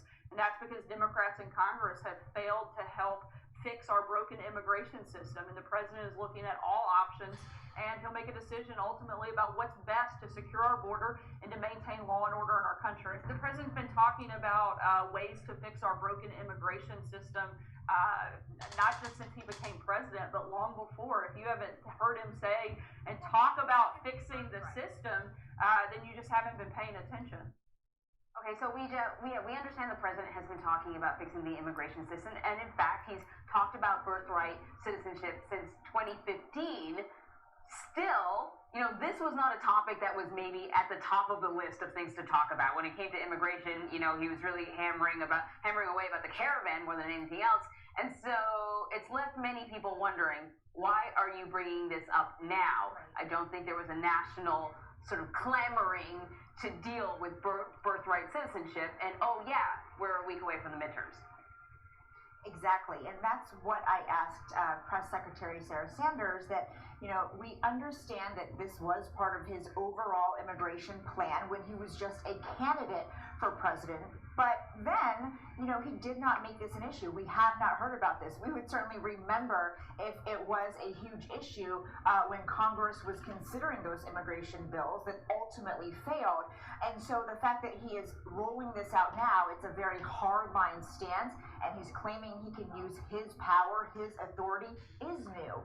But there was no direct answer to why he's doing that now, if it is not a political move. What we do know, what we've seen, is that President Trump himself has defined this election. He says this is the midterm election of Kavanaugh, caravan, and tax cuts. At recent rallies, he has not been celebrating his win, getting Justice Kavanaugh confirmed to the Supreme Court. He has not been talking about tax cuts. He has been solely focused on immigration. We have seen different proposals, and this is just the latest. And so when you look at the timing, for critics, you know, they immediately suspect that it is to rally Republicans and get them to the polls, because we saw this work before. Immigration was such an important priority of his when he was running for president, and he's here. Yeah, and it's not just folks who are suggesting that this is not doable. It's Kellyanne Conway, the counselor advisor to the President of the United States. Her husband, George Conway, along with Neil Patel, wrote an op-ed in the Washington Post essentially saying that this idea that the president is floating is unconstitutional, and that frankly the president doesn't have the authority, even with an executive order, to change a constitutional amendment. He's also blaming, or at least Sarah Sanders is blaming, Democrats for failing to work with Republicans on immigration, and therefore forcing him to propose this executive order. What are you hearing about that? Well, I think we can look right at Republican House Speaker Paul Ryan. It's not just Democrats, right? It is the leader of the Republican Party in the House that is agreeing that executive power is not going to get this done, that it's not possible to use executive power. He said he believes in the Constitution and a direct translation of the text. And Ryan said it is very clear in this case what it says, which is if you are born on U.S. soil, you are a U.S. citizen. So here, it's not the Democrats that are blocking the president's idea that he could get this done through Congress. Again, we have not heard him bring this up to be part of those immigration bills in Congress. Those have been focused on protection for dreamers, on securing the border, on the border wall. Those are issues that the Democrats do not agree with him about, and why ultimately those bills did not pass. But when it comes to this, again, because we are just now hearing him make it a big issue, you know, they have not had that time to even talk about it because it wasn't there before.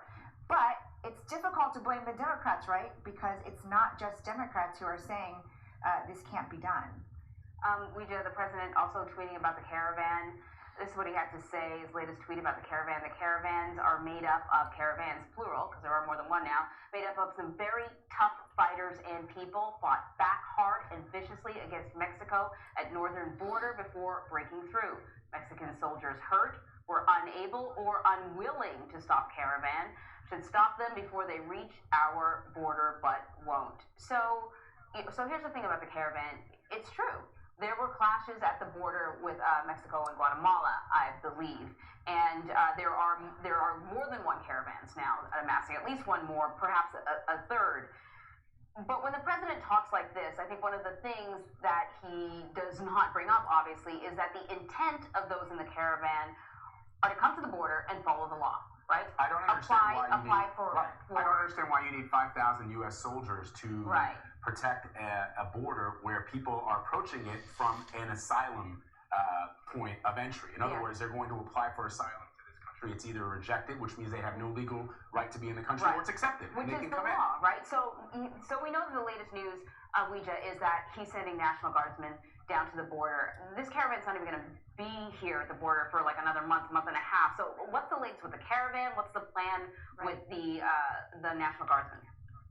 Right, and that is at the earliest, Anne-Marie. A month and a half is a really gracious estimate because these caravans are hundreds of miles away, and it's not as though they have a straight shot. I mean, they are going to face challenges. They're going to take time to get here, and so by deploying these extra military personnel to the border, again, it is another example of President Trump, enforcing his hardline stance on immigration, and it is difficult to understand at times because critics will say very quickly this is costing a lot of taxpayer money, and you're sending this there, you're spending this money before the problem even surfaces, if it surfaces at all, because there is this assumption that they're just here to cause violence and to have the same sort of clashes at the border. And you make such an important point that many of these are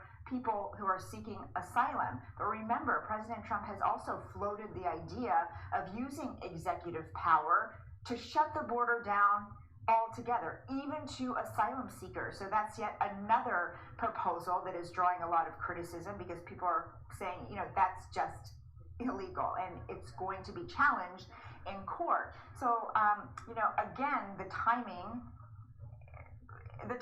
begs the question of why this is becoming such an issue now, why you're making these big decisions now, just less than a week before the midterms.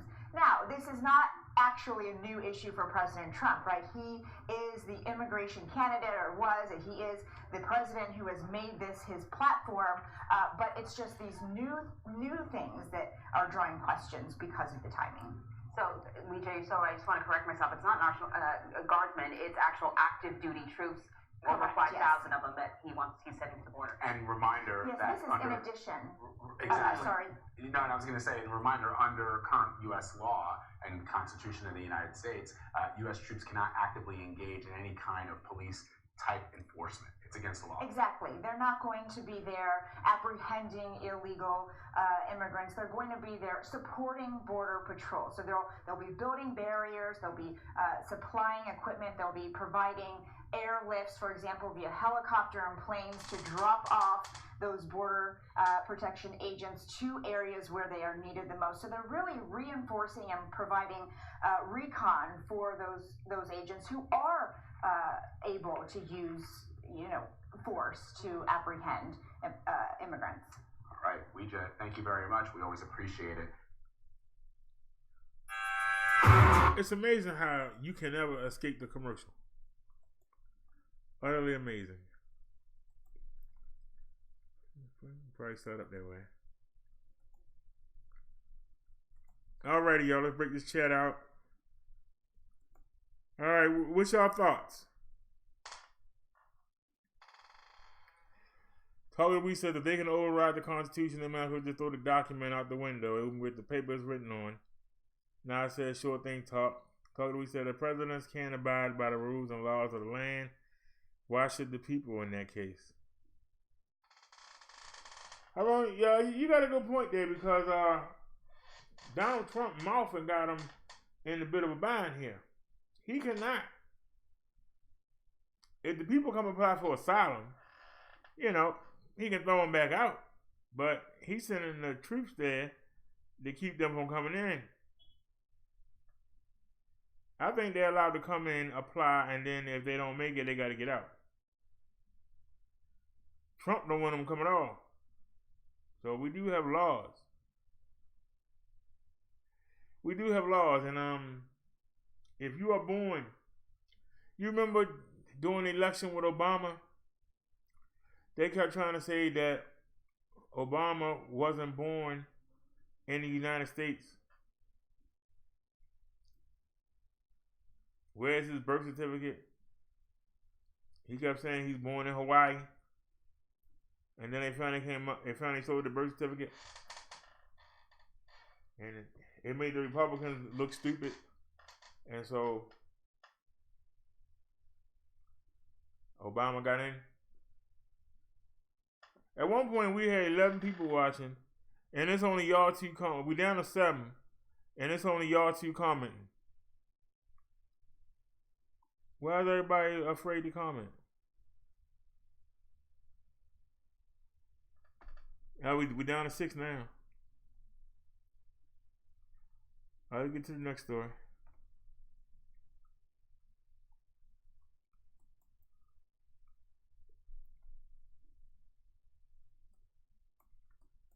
Some slam video of cop killer tweeted by Trump. It was exciting. As a racist. I worked extensively. Oh, well, you caught me on that one. 3, 2, 1. Descriptions. Hey. Download. Oh, you got skip ad. Okay. A world in 90 seconds. Democrats want to invite caravan after caravan into our country, which brings crime upon crime. The president makes the midterms all about immigration. The president even threatened to triple the number of troops working at the southern border. We have about 5,008. We'll go up to anywhere between 10 and 15,000. The gunman who killed 11 people inside a Pittsburgh synagogue has been indicted on 44 criminal counts, including hate crimes. Divers in Indonesia say they have recovered the flight data recorder from the Lion Air jet that crashed on Monday. New sex assault accusations against Harvey Weinstein, this time from a model who was 16 years old when she says it happened. Just one day after reinstating coach DJ DERRICK, the University of Maryland fires him. This comes after the death of a player during practice. We're on the road to justice for doing it.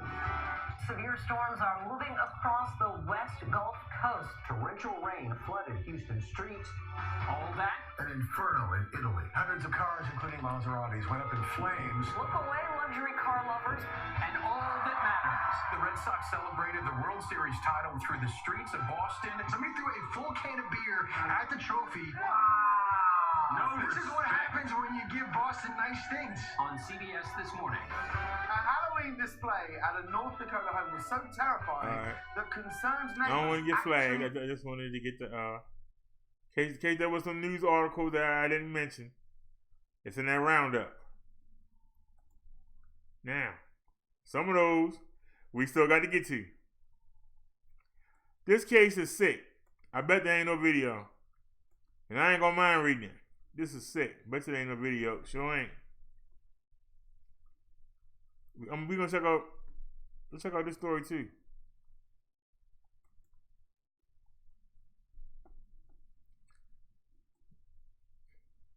I thought the baby died.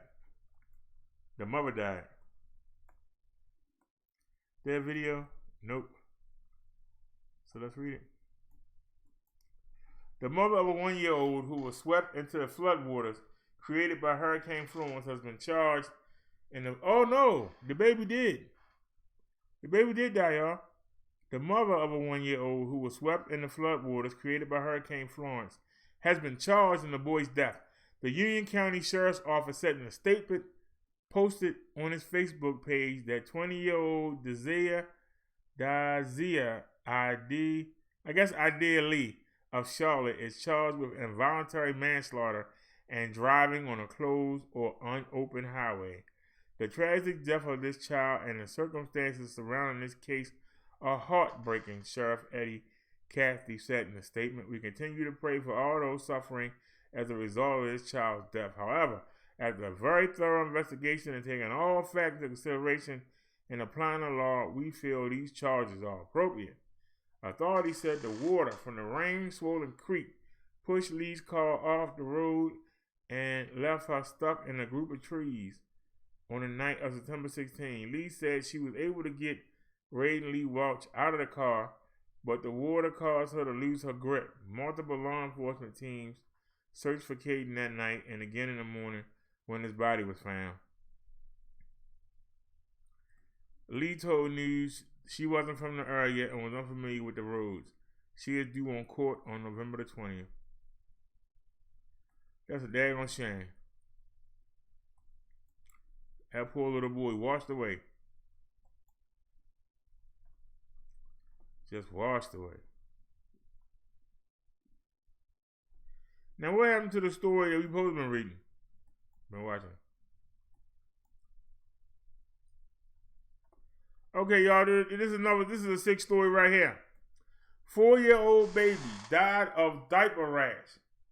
Prosecutor said a 4-year-old baby died of diaper rash. Let's get to it. Where was the mother at? The trial of an Iowa father whose 4-month-old son was found dead in a baby swing last year is now underway.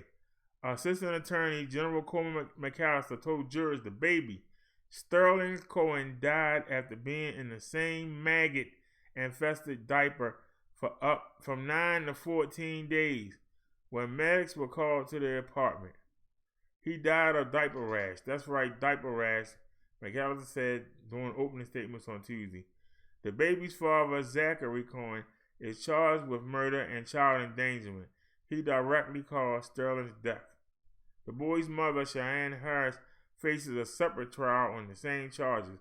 In opening statements, Cohen attorney said the baby's death was a tragedy, not a crime. Right. A coroner's report showed the baby died of malnutrition, dehydration, and the infection. A criminal complaint obtained by WHO-TV last year shows an autopsy by the state medical examiner office found the infant measured well below the 5th percentile in size and weight for the child's age. EMT arrived at the apartment on August 30, 2017 after Cohen called 911 to report the child was dead. Tony Friedrich, the first to arrive, testified that Cohen showed no emotion when he led her to the dark, hot bedroom where the baby was, according to the courier. His eyes were open and it was a blank stare, Friedrich said in court. This isn't right. This is not a baby who I can do CPR on, she added. Friedrich also testified that when she touched the baby's chest, his clothing was crusty. When she moved his blanket, gnats flew. Oh my God! Lord. How could you let that baby die like that? Gnats flew up off the baby.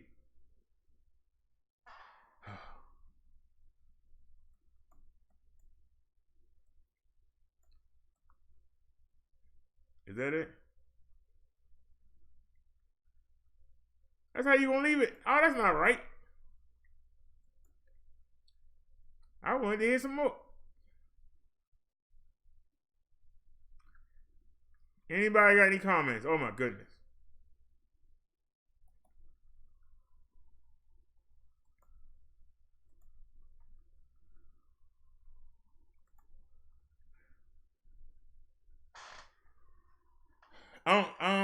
I'm grossed out right now. How could you let a baby sit in the swing? You're not feeding the baby.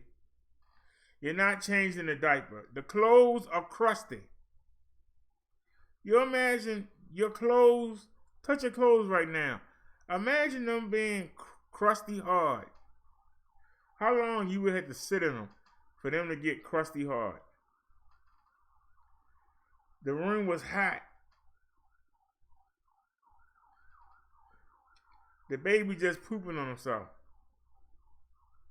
The maggots is eating away at the baby. There are gnats eating away at the baby. 4-month-old baby.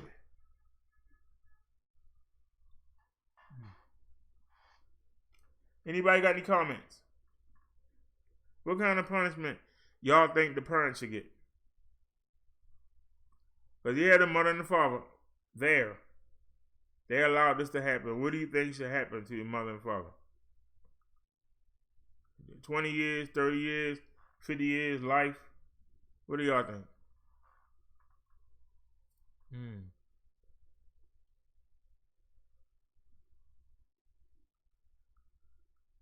Talk of the Week says, that's the thing when you become a politician with no political background or knowledge. You always box yourself into a corner. Your opponents will pick your decisions apart every time. Come on, y'all. Nobody got no comments on the baby.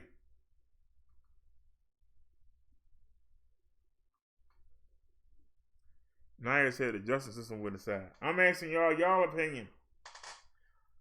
That is disgusting. You don't feed the baby. You don't change the baby. And then you call 911 and act surprised when it dies. we're going to stay on this story. We're going to find out, are these people like mentally retarded or something? There got to be something wrong with them. That's a damn shame.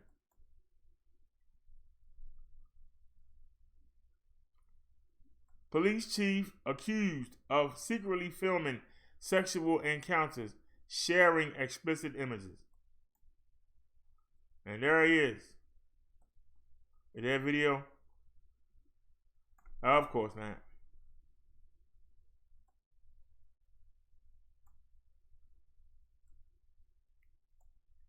The police chief of a suburban Chicago Park district has been accused of videotaping sexual encounters with women and sharing explicit images without their consent. Christian Dagger is chief of the Chicago Heights Park District Police. He is charged with non-consensual dissemination of a private sexual image, intimidation, and possession of a controlled substance.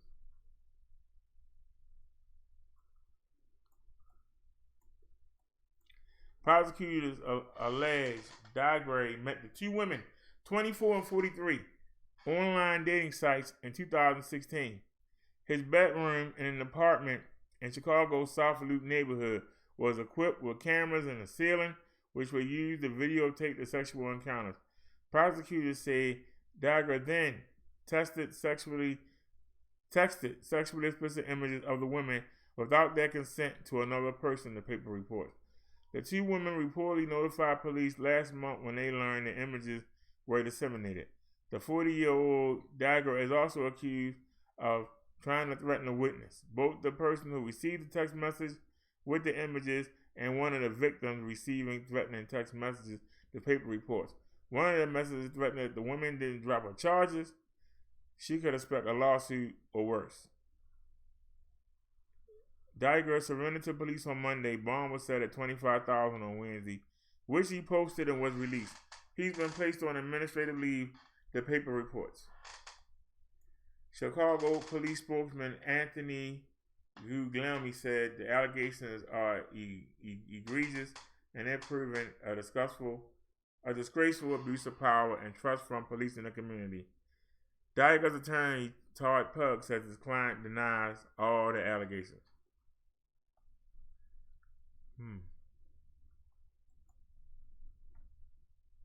I think that's a second police chief this week. Is that a habit with them? Did anybody comment? Nope.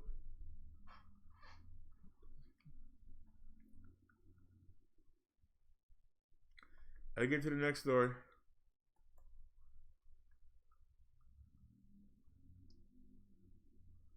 Wait a minute. What's this? I don't remember this.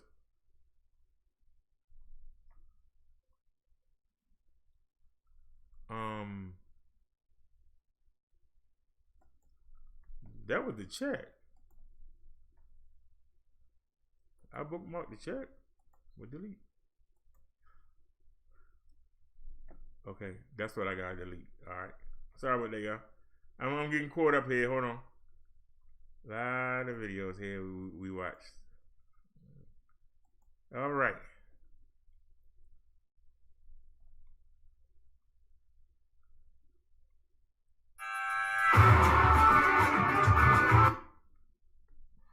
Alright.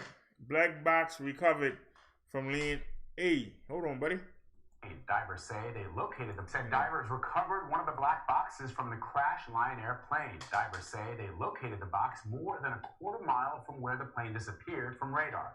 Investigators from the NTSB arrived there today and will use the data to help determine what caused the crash. The Navy is still searching for a second black box containing the plane's cockpit voice recorder. The 2-month-old Boeing jet took off from Jakarta Monday before crashing 13 minutes after takeoff. All 189 people on board are presumed dead. All right, well, coming up after the break. Okay. The day we opened, and my very... Oh, man, get the mess out of here.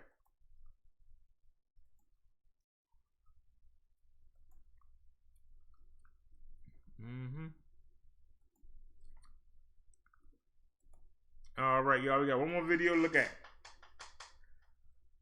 Now, let's go.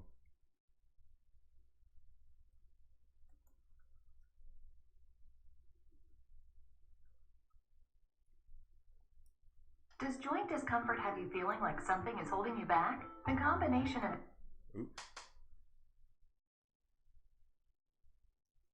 All right, this is an update on the story that we did earlier, that we actually led with. Sisters from Saudi Arabia. The young women went missing in Virginia last month, and their bodies were found together along the Hudson River in New York City last week. DERRICK Duncan has the latest on the case. The bodies of sisters 23-year-old Rotana Faria and 16-year-old Tala Faria were found near an embankment off the Hudson River last Wednesday. Police say the sisters were similarly dressed and bound together at their ankles and waists with duct tape. For nearly a week, these police sketches were the only leads authorities had.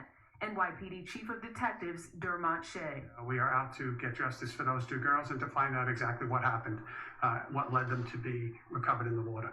Late today, CBS News has learned the sisters were alive when they entered the water. Right now, the cause of death has not been determined. The sisters lived in Fairfax, Virginia. Police say they were last seen there in late September, but say what happened after that remains a mystery. At this point in time, it still has not been deemed a homicide. An NYPD source tells CBS News that the mother, who lives in Virginia, told police she received a call from the Saudi government in October telling the family they all had to go back to Saudi Arabia because the sisters had applied for immigration asylum. We are looking at all clues in their past life.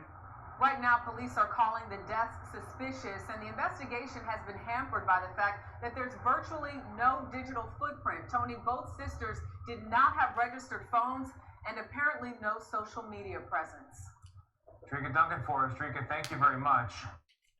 They didn't tell us no we ain't already know. I can't stand it. What update? What update? Seriously, y'all. They wasted our time with that.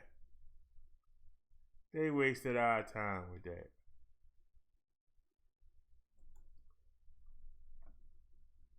Let me check the chat.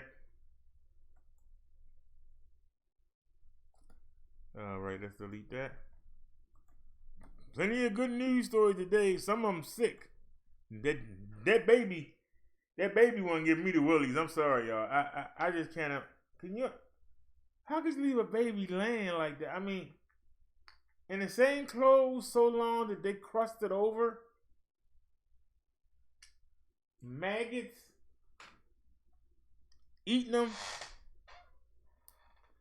Gnats flying away as she touched the baby, just like you find a carcass, some roadkill on the side of the road. That baby was like roadkill. I'm gonna have nightmares about that. That's really gonna bother me.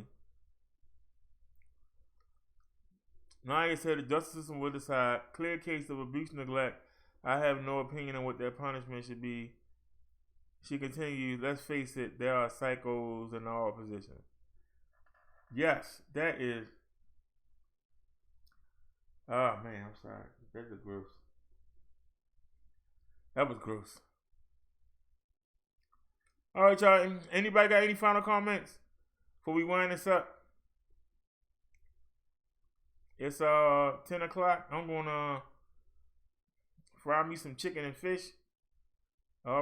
We had thighs and tapioca yesterday with corn. We're gonna have sweet peas and we're gonna have the top eye again, but we're gonna have legs. Tomorrow we having breasts. That's not how you say it. We're having breasts. So, but anyway, thanks y'all for riding with me. Thanks for all 5 of y'all. Thanks to Naya and Talk of the Week. Thanks for stopping by, y'all. I invited a lot of people to come. They didn't show up, or maybe they did and didn't say nothing. We did have 10, 11 people at one point. So, like I said, I'll see y'all tomorrow. Hopefully that has some updates on the stories. That little boy. I can't imagine. I just can't imagine how you can sit there and let that baby sit in it. I can't imagine it. If y'all are interested, it's 10:30 at 11. I'm going to come on and do a gaming show on the Brother Derrick Gaming channel. If anybody want to come watch me crash some stuff up. If not, I understand. And I'll see y'all tomorrow. So y'all have a good night. Thank you. Peace and blessings to everybody.